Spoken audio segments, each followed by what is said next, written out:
प्यारे बच्चों नमस्कार।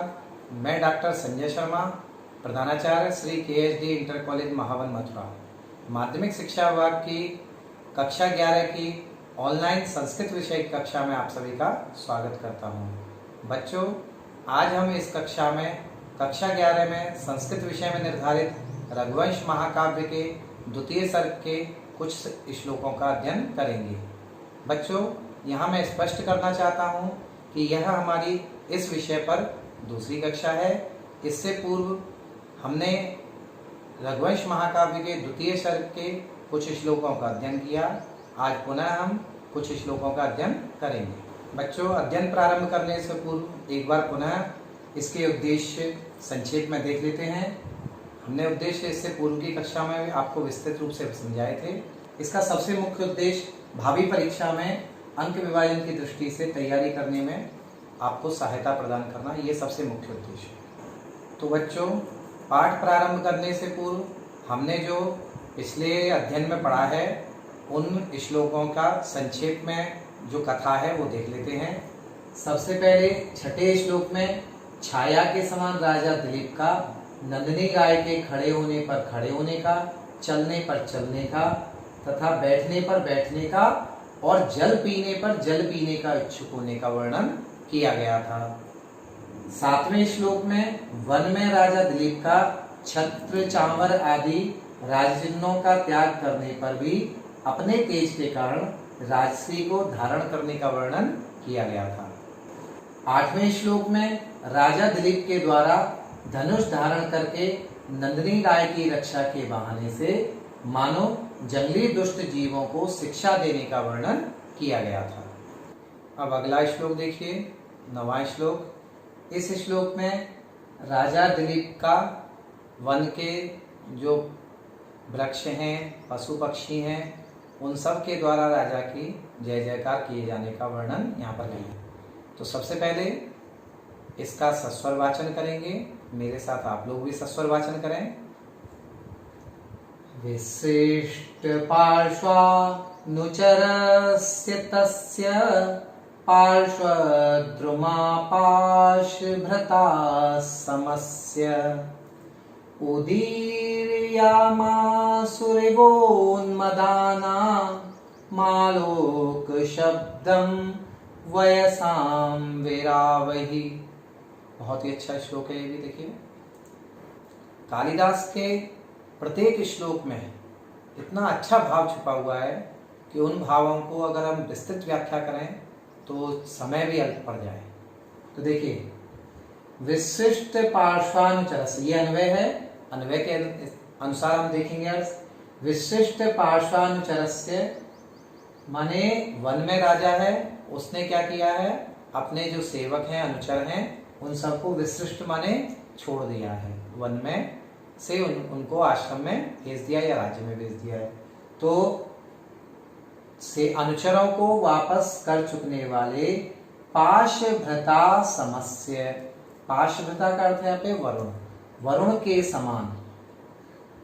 तस्य माने उस राजा दिलीप के, पार्श्वद्रुमा पास में स्थित जो वृक्ष हैं उन वृक्षों ने, उन्मदानाम यानी उन्मत्त जो हैं, कौन, वैसा, वैसा माने पक्षियों के, विरावई माने आवाज से, आलोक शब्दम, आलोक शब्दम उदीरयामासुरिव, आलोक शब्दम का अर्थ है जय शब्द। मानो उन्होंने क्या किया है, जय शब्द का उच्चारण किया है। माने पक्षी, यहाँ भाव समझिए कि वन में जो वृक्ष हैं उन वृक्षों पर जो पक्षी बैठे हैं उन वृक्षों ने उन्मत्त पक्षियों के द्वारा जो पक्षियों की कलरव हो रहा है उस कलरव के माध्यम से, मानो यहाँ पे कवि ने क्या कल्पना की है, पक्षी जो कलरव कर रहे हैं वो कलरव ना करके राजा की जय जयकार कर रहे हैं। वो कलरव ध्वनि यहाँ पर राजा की जय जयकार में कवि ने इसको मान लिया, ये यहाँ पर कहने का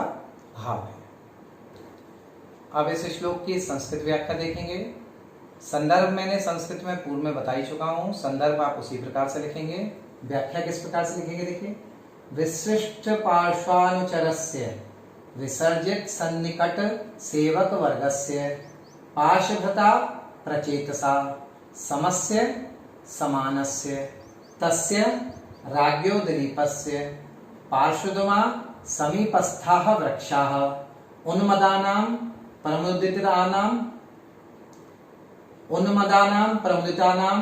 वयसां खगानां विरावै कूजितै आलोक शब्दं राज्ञः जय शब्दम् उदीरयामासु एव उच्चारयामासु एव। अब इस श्लोक पर व्याकरणात्मक टिप्पणी किस प्रकार से बनेगी देखिए। विशिष्ट पार्श्वानुचरस्य अनुचरन्तीति अनुचराः पार्श्वयोः अनुचराः पार्श्वानुचरा षष्ठी तत्पुरुष समास बना। फिर विशिष्टा पार्श्वानुचरा येन सह विशिष्ट पार्श्वानुचरः बहुब्रीहि समास बना इसका। और फिर तस्य पाशभृता किस प्रकार से बना है। पाशभृता पाशम विभर्ति पाशभृत पाश भ्री धातु से क्व प्रत्यय तुक और तृतीया व्यक्ति एक वचन में पाशभृता बनेगा। उन्मदानाम उद्गतो मदो येषाम ते उन्मदाः बहुब्रीहि समास बनेगा।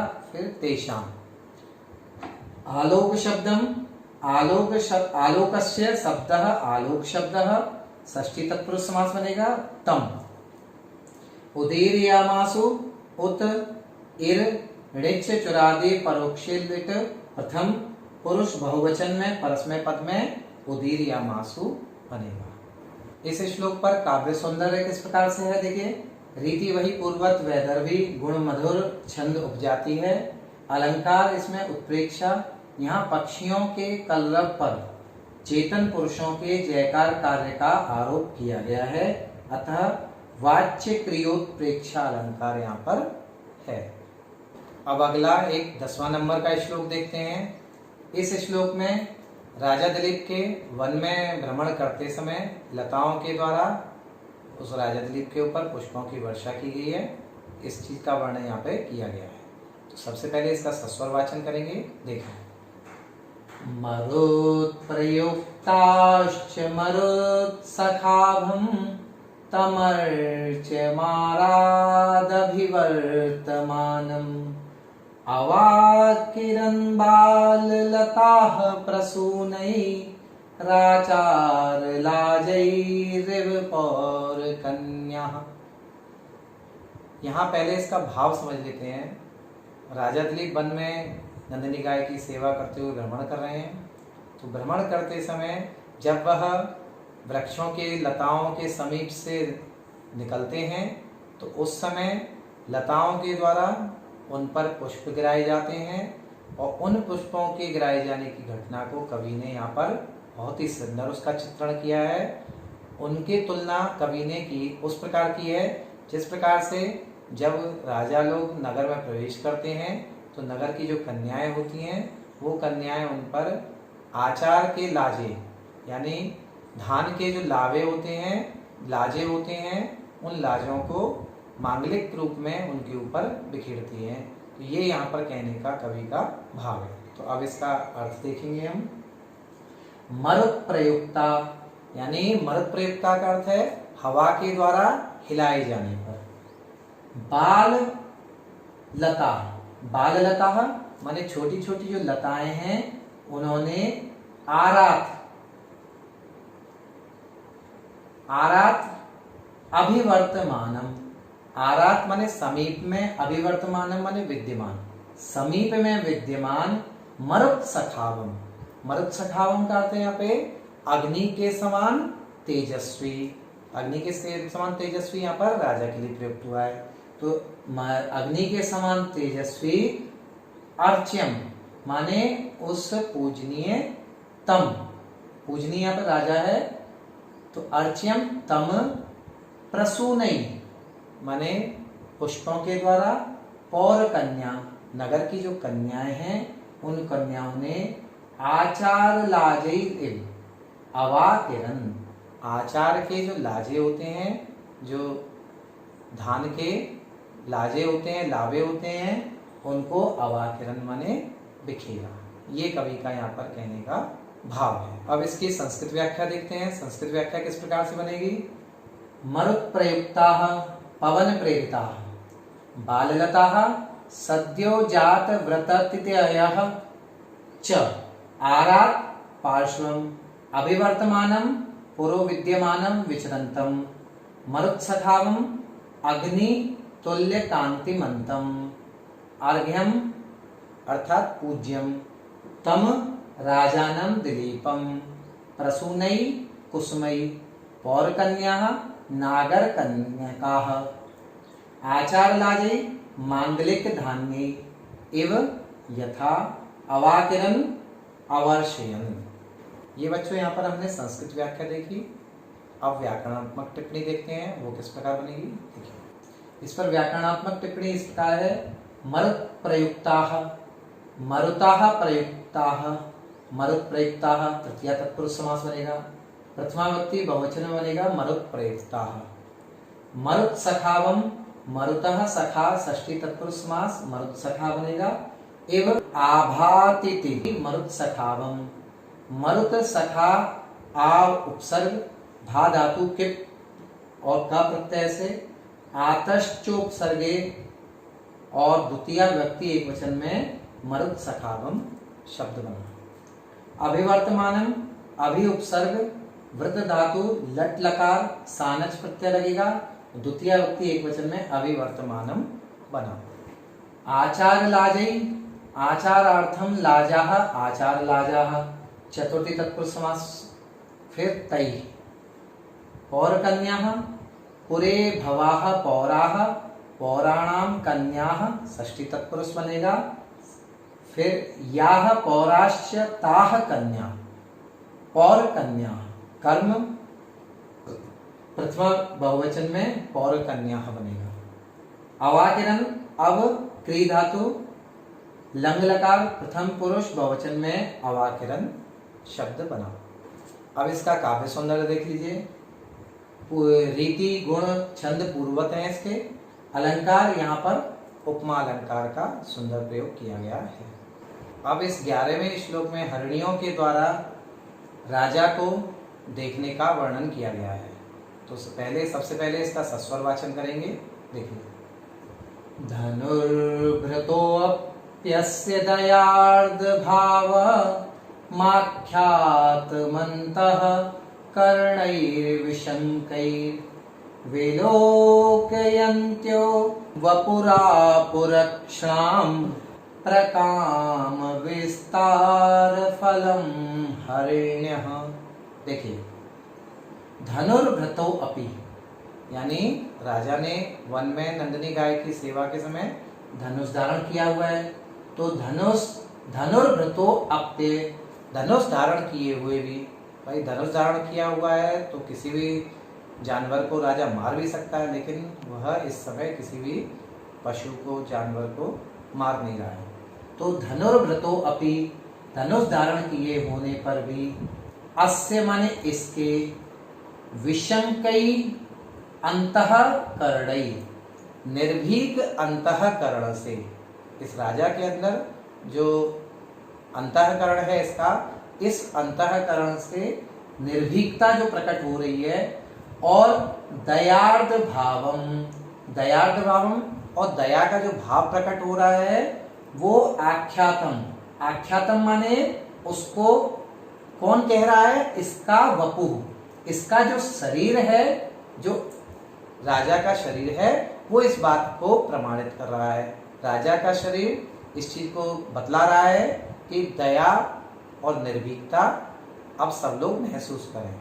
तो ऐसे वपुः विलोकयन्त्युः ऐसे राजा के इस शरीर को विलोकयन्त्यः माने देखती हुई हिरणियां जो हैं, हरिण्यः का अर्थ है हिरणियां, जो हिरणियां हैं उन हिरणियों ने अक्षणाम अपनी आंखों के, हिरणियों के विषय में कहा जाता है कि इनकी आंखें बड़ी बड़ी होती हैं। तो हिरणियों के अक्षणाम माने आंखों के प्रकाम विस्तार फलम आपुः माने हिरणियों ने अपने नैनों के बड़े होने का फल प्राप्त कर लिया है। ये यहाँ पर कहने का कवि का भाव है। अब इस श्लोक की संस्कृत व्याख्या किस प्रकार से होगी देखिए। संस्कृत व्याख्या के संदर्भ के विषय में मैंने इससे पूर्व के अपने जो व्याख्यान था उस व्याख्यान में आपको बताया था, वही संदर्भ इस प्रकार से आपको यहाँ भी रखना है। तो देखिए, धनुर्व्रतः कार्मुकधारिणः अपि अस्य नृपस्य दिलीपस्य विशंकै निर्भयै अंतःकरणै मनोभि दयार्द्रभावं कृपाकिलन्न हृदयम् आख्यातं कथितम् वपुः शरीरं विलोकयन्त्यः पश्यन्त्यः हरिण्यः मृग्यः अक्षणां नेत्राणां प्रकाम विस्तार फलम समधिक विशाल नेत्र लाभम आपुः प्राप्त वत्यः। ये यहाँ पर इसकी संस्कृत व्याख्या हुई। अब व्याकरणात्मक टिप्पणी देखेंगे, वो किस प्रकार से बनेगी। इस पर, इस श्लोक पर व्याकरणात्मक टिप्पणी इस प्रकार से रहेगी। धनुर्व्रतः, धनु विभर्ति इति धनुर्व्रतः उपपद समास। तस्य धनुर्व्रतः, धनुष ऊपर धी धातु के प्रत्यय तुक आगम होकर षष्ठी एकवचन में धनुर्व्रतः शब्द बना। दयार्ध भावम, दया आर्ध भावो यस्य तत् दयार्ध भाव बहुब्रीहि समास बनाया पे तम, इस प्रकार से दयार्ध भावम विशंकै विगता शंका येभ्य तानि विशंकानि बहुब्रीहि समास तैहि विशंकै, इस प्रकार से विशंकै बना। विलोकयन्त्यः, वी उपसर्ग पूर्वक लुक धातु से ऋणित क्षत्री नुम गीप प्रत्यय लगकर प्रथमा बहुवचन में विलोकयन्त्यः शब्द बना। प्रकाम विस्तार फलम, प्रकामम विस्तारः, प्रकाम विस्तार तत्पुरुष समास बना पहले इसका। फिर प्रकाम विस्तारस्य फलम, प्रकाम विस्तार फलम षष्ठी तत्पुरुष में ये प्रकाम विस्तार फलम शब्द बनेगा हमारा। अब इस पर काव्य सौंदर्य देखिए। काव्य सौंदर्य में रीति वही, वेदर भी इसमें रहेगी, गुण मधुर रहेगा और छंद यहाँ पर उपजाती है। अब इस 12वें श्लोक में यहाँ पर वन के जो देवियां हैं, वन की देवियों के द्वारा राजा दिलीप का यशोगान किया जा रहा है। वह किस प्रकार किया जा रहा है वह हम आगे देखेंगे। सबसे पहले इसका सस्वर गायन करेंगे, आप लोग मेरे साथ सस्वर गायन करेंगे इसका। सकीचकै मारुतपूर्णरन्ध्रै कूजद्भिरापादितवंशकृत्यं शुश्रावकुञ्जेषु यशस्वमुच्चैरुद्गीयमानं वनदेवताभिः। बहुत ही अच्छा श्लोक है, ये भी देखिए क्या इसका भाव है। सबसे पहले देखिए, वन में बांस हैं, कीचक नाम के जो बांस हैं, उन बांसों में छिद्र होते हैं। तो उन छिद्रों से जब हवा निकलती है, हवा उनसे गुजरती है, तो वह बांसुरी का काम कर रहे हैं। और यहाँ पर कवि ने इसी भाव को राजा की प्रशंसा के लिए प्रयुक्त किया है कि वन की देवियाँ एक तरह से राजा की बांसुरी वाद्य के द्वारा प्रशंसा कर रही हैं। कैसे देखिए, सह मारुतपूर्ण रंध्रई, वह राजा मारुतपूर्ण रंध्रई, मारुतपूर्ण रंध्रई का अर्थ है हवा जिनके अंदर भरी हुई है, मारुत भरी हुई है, वायु जिनके अंदर भरी हुई है। ऐसे कूजद भी माने आवाज करते हुए, कीचकई, कीचक नाम के जाति के जो बांस हैं उनके द्वारा आपादित वंश कृत्यम, संपादित किया गया है बांसुरी का काम जिनके द्वारा। ऐसे कुंजेसु, जो जंगल में कुंज हैं, उन कुंजों में वन देवता भी, वन की जो देवियां हैं उन देवियों के द्वारा उच्चई, उच्चई माने तेज स्वर के द्वारा, स्वम माने अपने, उद्गीयमानम उच्चारित किए गए, उच्चारित या गाए जाते हुए स्वम माने अपने, यशः शुश्राव अपने यश को उस राजा दिलीप ने सुना। ये कहने का यहाँ पे कवि का भाव है। यानी उस राजा दिलीप ने हवा से भरे हुए पूजन आवाज करते हुए कीचक नाम के बांसों के द्वारा आपादित वंश कृत्यम, बांसुरी का काम जिनके द्वारा किया जा रहा है, ऐसे वन के कुंजों में वन देवताओं के द्वारा ऊंचे स्वर में गाया जाता हुआ, उद्गीयमानम माने गाया जाता हुआ अपने यश को उस राजा दिलीप ने सुना। अब इस श्लोक की संस्कृत व्याख्या देखेंगे किस प्रकार से बनेगी। सह राजा दिलीपः मारुत पूर्ण रंध्रै पवन पूर्ण छिद्रै अतः पूजद्भि शब्दं कुर्वद्भि कीचकै वंश विशेषै आपादित वंश कृत्यं पूरित वंशाख्यावाद्य प्रयोजनम कुंजेषु लता निर्मित ग्रहेषु वन देवताभि कानन देवीभि उच्चै तीव्र स्वरेण उद्गीयमानं समुच्चार्यमाणं स्वम इत्युक्ते निजम यशः कीर्तिं शुश्रावः अशृणोत्। ये यहाँ पर इसकी संस्कृत व्याख्या हुई। अब इसकी व्याकरणात्मक टिप्पणी किस प्रकार से बनेगी वो देखते हैं। इस पर व्याकरणात्मक टिप्पणी इस प्रकार बनेगी। मारुत पूर्ण रंध्रै मारुतेन पूर्णानि रंध्राणि येषां ते मारुत पूर्ण रंध्रा बहुब्रीहि समास है यहाँ पर तैहि। इस प्रकार से मारुत पूर्ण रंध्रै शब्द बना। कूजद भी कूज धातु से सत्रे प्रत्यय लगकर तृतीया बहुवचन में कूजद भी शब्द बनेगा। आपादित वंश कृत्यम वंशस्य वाद्य विशेषस्य कृत्यम वंश कृत्यम, पहले षष्ठी तत्पुरुष समास बनेगा, फिर आपादितम वंश कृत्यम यस्मिन तत् आपादित वंश कृत्यम बहुब्रीहि समास बनेगा इसमें, फिर द्वितीया एक वचन में आपादित वंश कृत्यम। ये शब्द यहाँ पर इस प्रकार से बनेगा। कुंज शब्द निकुंज कुंजो वा क्लीवे लतादि पिहितोदरे इत्यमरः, यानी अमर कोश में ये इस प्रकार से बताया गया है। वन देवता भी वनस्य देवता वन देवता षष्ठी तत्पुरुष बनेगा सबसे पहले, फिर ताभी तृतीया बहुवचन में बनेगा ताभी, और वन देवता भी इस प्रकार से बना।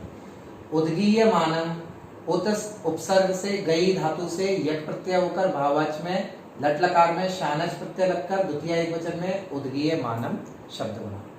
शुश्राव शु धातु से परोक्ष लिट में प्रथमा पुरुष एक वचन में और परस्मय पद में शुश्राव शब्द बनता है।